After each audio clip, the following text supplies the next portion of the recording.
سے قرآن و حدیث کے دلائل اور گزشتہ کل کچھ عقلی دلائل بھی آپ نے سماعت کیے کہ یہ دنیا آخرت کا ایک نمونہ ہے، اور دنیا میں جو کچھ معاملہ ہوتا ہے اکثر یہ معاملہ آخرت کے معاملے کو بہترین طریقے سے سمجھاتا ہے۔ یہی وجہ ہے کہ اللہ رب العزت نے قرآن مجید میں بھی بہت ساری دنیاوی چیزوں کو آخرت میں ہونے والی چیزوں کے ساتھ مثال کے طور پر پیش کیا ہے۔ جس طرح سے قرآن مجید میں اللہ نے فرمایا کہ جب آخرت میں جب دوبارہ انسان کو زندہ کیا جائے گا تو اس کی مثال دنیاوی طریقے سے اللہ نے فرمایا کہ جس طرح بارشیں بند ہو جائے اور زمین خشک ہو جائے تو پیڑ پودے درخت سب کچھ جو ہے یہ سوکھ جایا کرتے ہیں، اور دوبارہ جب بارش ہوتی ہے تو پھر سے وہ ہرے بھرے ہو جاتے ہیں۔ بالکل اسی طرح انسان کی روح نکلنے کے بعد یا انسان کے مرنے کے بعد اللہ تبارک و تعالیٰ دوبارہ جب روح اس کے اندر ڈالے گا تو پھر اسی طریقے سے وہ زندہ ہو جائے گا۔ تو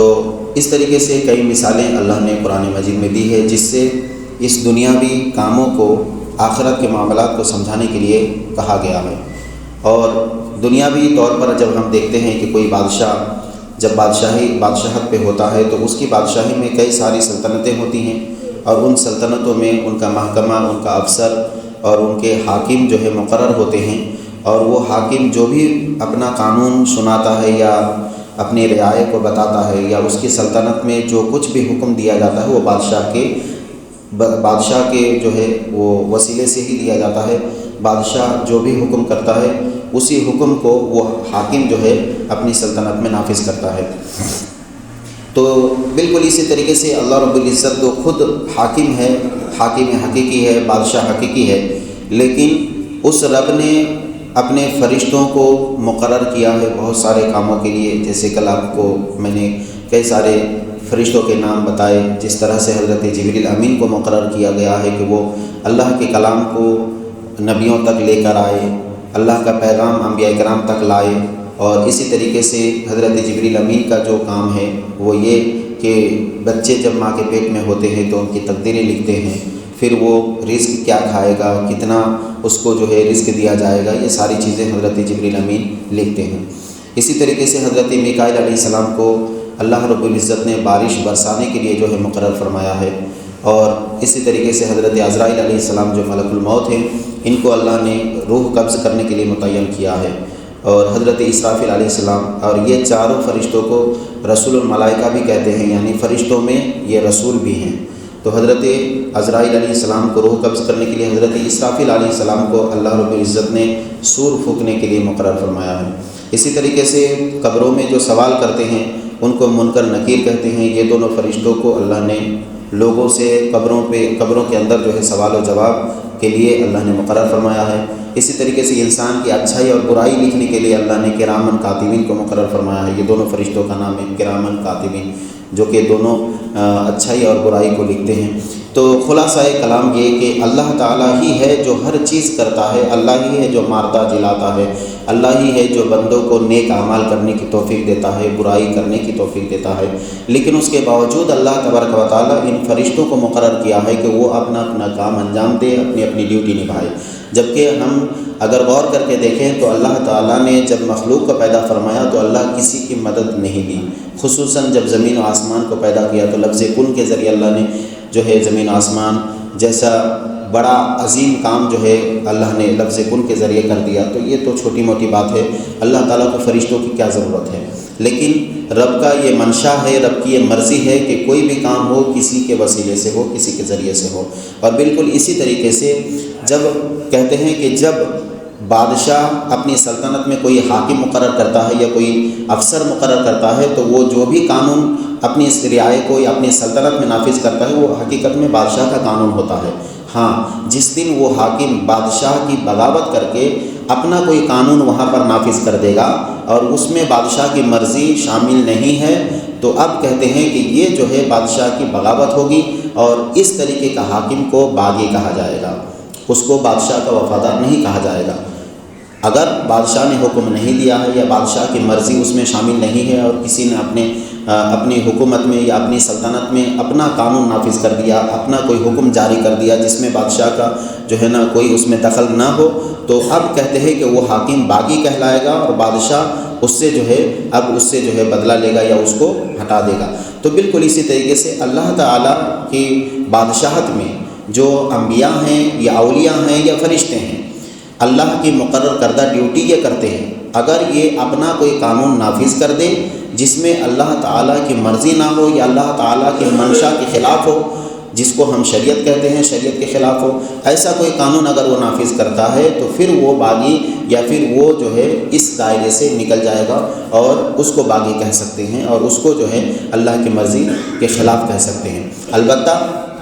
اولیاء اللہ کہتے ہی اسے ہیں جو فنا فی اللہ ہو جائے، اللہ کی محبت میں، اللہ کے قانون میں، اللہ کی فرما برداری میں خود کو مٹا دے، اسی کو تو ولی کہتے ہیں۔ جب ولی اللہ کے احکام کی پیروی میں اپنے آپ کو مٹا دیتا ہے تو ایسے ولی سے آپ کیسے یہ امید کر سکتے ہیں کہ وہ اپنی طرف سے کوئی بات کہہ سکتا ہے؟ وہ تو اللہ کی مرضی کے خلاف کوئی بات کہہ ہی نہیں سکتا، اگر کہتا ہے تو ولی نہیں ہو سکتا۔ بہرحال تو اب یہاں پر آپ کو صرف سمجھانا یہ کہ اللہ تعالیٰ فرشتوں کا بھی محتاج نہیں ہے، لیکن حضرت جبریل امین کے ذریعے بھی اللہ کام لے رہا ہے اور حضرت عزرائیل کے ذریعے بھی کام لے رہا ہے۔ وہی اللہ حضرت میکائیل، حضرت اسرافیل جیسے فرشتوں سے بھی کام لے رہا ہے، جبکہ اللہ تعالیٰ ان فرشتوں کا محتاج نہیں ہے کہ اگر یہ فرشتے نہ ہوں تو اللہ تعالیٰ بارش نہیں برسا سکتا، یا حضرت عزرائیل علیہ السلام ملک الموت نہ ہوتے تو جو ہے لوگوں کی روح قبض نہیں کر پاتا اللہ، نعوذ باللہ۔ یعنی اس طریقے کا عقیدہ ہمارے اندر تو ہے ہی نہیں، یا ہم یہ چیز مانتے بھی نہیں۔ اگر کوئی ایسا مانے تو وہ مسلمان ہی نہیں کہلائے گا، کیونکہ اللہ تعالیٰ ان اللہ علی کل شیء قدیر، اللہ تعالیٰ ہر چیز پر قادر ہے۔ تو جب اللہ تعالیٰ روح بھی قبض کر سکتا ہے، حکم دیتا کہ یہ انسان مر جائے تو مر جاتا۔ اسی طریقے سے اللہ تعالیٰ سب کچھ جانتا ہے کہ کون سا بندہ جنتی ہے، کون سے بندے جو ہے جہنمی ہے، لیکن اس کے باوجود اللہ تعالیٰ جو ہے فرشتوں کے ذریعے قبر کے اندر جو ہے سوال جواب کروا رہا ہے۔ تو ان تمام باتوں کا خلاصہ یہ ہے کہ کوئی بھی ایک چیز ہے، قانون ہے، تو اللہ تعالیٰ اس چیز کو بھی اپنے بادشاہت میں اس چیز کو جو ہے نافذ فرمایا، اور یہ ایک نظام بنایا ہوا ہے، اور اسی نظام کا نام تو قدرت الہی ہے۔ تو اب جب آخرت والا معاملہ آپ سمجھ گئے کہ فرشتوں کے ذریعے اللہ کچھ کام لے رہا ہے، اسی طریقے سے دنیا میں بھی اللہ تعالیٰ انبیاء کرام کے ذریعے کام لیتا ہے۔ انبیاء کرام کے ذریعے کام لیتا ہے کس طرح؟ اس پر بھی بہت ساری آیت کریمہ ہیں۔ جس طرح حضرت عیسیٰ علیہ السلام نے فرمایا کہ میں تمہارے لیے مٹی سے پرندے کی شکل بنا کر اس میں پھونکتا ہوں تو وہ خدا کے حکم سے پرندہ بن جاتا ہے۔ یعنی یہ حضرت عیسیٰ علیہ السلام نے فرمایا، جس میں قرآن مجید میں ہے کہ اخلق لکم من الطین کہیئۃ الطیر فانفخوا فیہ فیکون طیرا باذن اللہ۔ حضرت عیسیٰ علیہ السلام نے فرمایا کہ میں تمہارے لیے مٹی سے پرندے کی شکل بنا کر اس میں پھونکتا ہوں تو وہ خدا کے حکم سے پرندہ بن جاتا ہے۔ یعنی ایک پرندے کی شکل حضرت عیسیٰ علیہ السلام دے رہے ہیں اور اس پر پھونک مار رہے ہیں، اور حضرت عیسیٰ علیہ السلام فرما رہے ہیں کہ وہ پرندے بن کر کے اڑ جاتے ہیں۔ تو اس کے اندر جان کس نے ڈالی؟ حقیقت میں اللہ نے ڈالی، لیکن عیسیٰ علیہ السلام کے ذریعے ڈالی۔ اب حضرت عیسیٰ علیہ السلام فرما رہے ہیں کہ اللہ کے حکم سے، تو ہر چیز اللہ کے حکم سے ہی ہوتا ہے، اس بات کا کون انکار کر رہا ہے؟ آج بھی اگر کوئی کسی ولی سے کوئی مدد مانگتا ہے تو اس کا بھی عقیدہ یہی ہوتا ہے کہ یہ بندہ جو مدد کر رہا ہے اللہ کے حکم سے کر رہا ہے۔ کوئی بھی یہ تصور نہیں کرتا کہ یہ بذات خود مستقل اس کے اندر یہ پاور ہے، یعنی اللہ تعالیٰ پاور دے چاہے نہ دے، اس کے اندر خود مستقل پاور ہے۔ یہ عقیدہ اگر رکھتا ہے تو وہ شرک کہلاتا ہے۔ لیکن اگر یہ عقیدہ کہ اللہ کے حکم سے ہی ہوتا ہے اور ہر بندہ یہ عقیدہ رکھتا بھی ہے تو اس میں کوئی حرج نہیں ہے، بالکل یہ اللہ کی مرضی ہے۔ اور اس طریقے سے مدد مانگنا یا اولیاء اللہ یا انبیاء کرام سے مدد مانگنا، یہ مزید بہت ساری قرآن کی آیتوں کریمہ سے ثابت ہے۔ اگلی آیت کریمہ فرماتے ہیں، اللہ رب العزت نے فرمایا کہ اے محبوب آپ فرما دیجئے کہ تم کو ملک الموت وفات دیں گے جو تم پر مقرر کیے گئے ہیں۔ یہ قرآن مجید کی آیت ہے۔ قل یتوفاکم ملک الموت الذی وکل بکم۔ اللہ نے فرمایا کہ تم میں کا ہر شخص کو ملک الموت موت دیں گے، جبکہ ہم جانتے ہیں کہ موت دینے والی ذات اللہ کی ہے، لیکن اللہ خود فرما رہا ہے کہ میرے محبوب آپ فرما دیجئے کہ ملک الموت تم کو موت دیں گے۔ اب اس کا کیا مطلب ہے؟ اس کا یہ مطلب ہرگز نہیں کہ ملک الموت اپنی طرف سے جو ہے جب مرضی آ کر کے کسی کی روح قبض کر لے اور اس میں اللہ کی مرضی شامل نہ ہو یا اللہ کا حکم نہ ہو، بلکہ وہ بھی روح قبض کریں گے تو اللہ کے حکم سے ہی کریں گے۔ تو یہی چیز ہے